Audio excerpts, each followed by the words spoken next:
Nous, le message qu'on envoie au ministère des Transports, c'est si vous n'êtes pas capable d'entretenir les routes qui traversent nos municipalités, confiez-nous la responsabilité avec les sommes d'argent, avec les budgets qui sont nécessaires. Et nous, du côté des municipalités, on va être en mesure de bien entretenir nos routes. On est en plein cœur de Sainte-Croix de Lotbinière et vous l'avez entendu, le maire ne mange pas ses mots pour parler de l'état de la route 132 qui traverse sa municipalité. Il faut dire que les demandes de réfection ne datent pas d'hier. On multiplie les représentations auprès du ministère des Transports depuis déjà plusieurs années.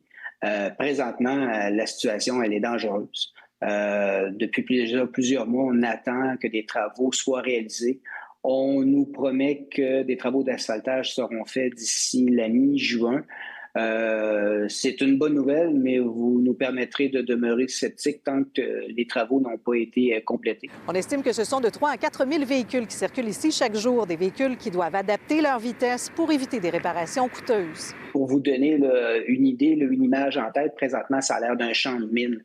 Rien de moins, là, vraiment. Là, on doit rouler entre 10 et 20 km/h pour éviter, là, on parle plus de nid de poule, on parle de cratères très profonds. Les prix de véhicules se multiplient et ça, c'est depuis déjà plusieurs mois là, que cette situation perdure. Là-dessus, le ministère des Transports tend à lui donner raison. Il dit avoir reçu pas moins de 144 plaintes depuis le début de 2026, contre 5 l'année précédente et à peine 3 en 2024. Le maire de Sainte-Croix de Lotbinière a dit par ailleurs avoir lancé en 2021 une étude d'opportunité pour valider l'intérêt de faire des travaux de réaménagement de la route 132 dans son village. Jusqu'ici, par contre, le projet tarde encore. On a conclu une entente avec le ministère des Transports en 2023 pour que le ministère des Transports soit responsable du projet. Le ministère vient à peine d'octroyer le mandat pour la réalisation des plans et devis. Donc, c'est pratiquement fait très peu de choses, disons ça comme ça, au cours des dernières années. Donc, il y a des délais administratifs, il y a une lenteur qui occasionne des coûts supplémentaires et qui nous compliquent énormément la vie, là, les citoyens de Sainte-Croix.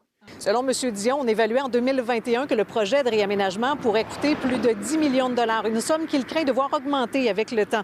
Actuellement, le ministère des Transports prévoit simplement des travaux d'asphaltage d'ici la mi-juin, mais encore rien pour des travaux de réaménagement qui permettraient de régler le problème à plus long terme.